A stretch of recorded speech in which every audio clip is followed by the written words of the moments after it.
This Parlee Z-Zero is going to be my bike of choice for the 3-day Haute Route Ventoux that Dave and I are doing. It's really interesting in this day and age of super light, super aero, super trick bikes, that riding a handmade, hand-built custom bike for you and how it compares versus all these sort of modern super bikes we've been lucky enough to test. And the main reason I've actually chosen to use this bike is the fact that it's got a power meter, and I thought that would be a good way of gauging my efforts over 3 days. It's got the Parlee finishing kit, and it's got Roval wheels, though I'm tempted to also take a set of NV climbing wheels.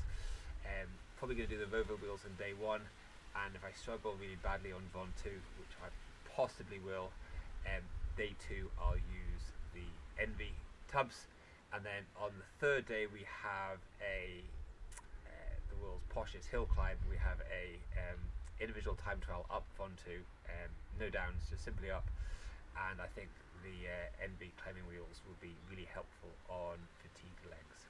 So wish us luck, and we will report back on how we got on.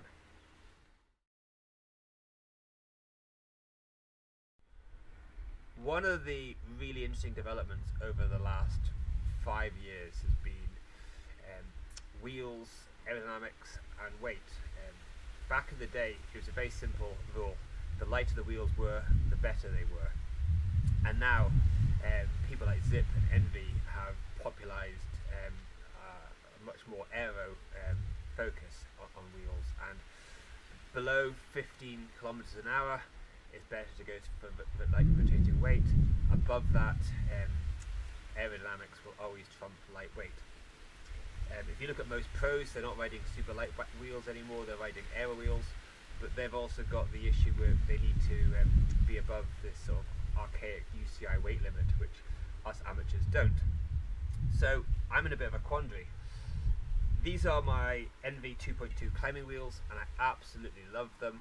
They're not particularly all-rounders, they're just super good going uphill, but they're not particularly aero on the flats.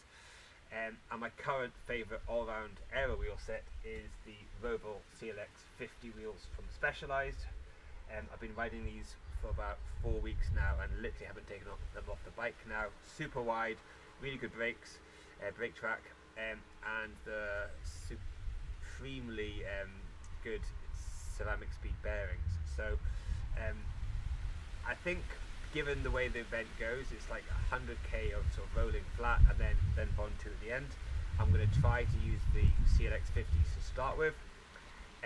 On day two, see how I get on, I might go to the tubs, and then on the last day it's just basically 17k drag race to the top of Ventoux. We start in 1 minute intervals, so it's a proper individual time trial, and given there's no flat and no descending, I'm going to use the NV tubs. But the bigger thing to consider is that, you know, on a sort of sportif or the Étape or the Marmotte, you know, what do you do? Because on a classic 200k stage in Europe, you know, there's a huge peloton in the flats, and you go for the valleys, and then you climb an awful lot, and then you descend.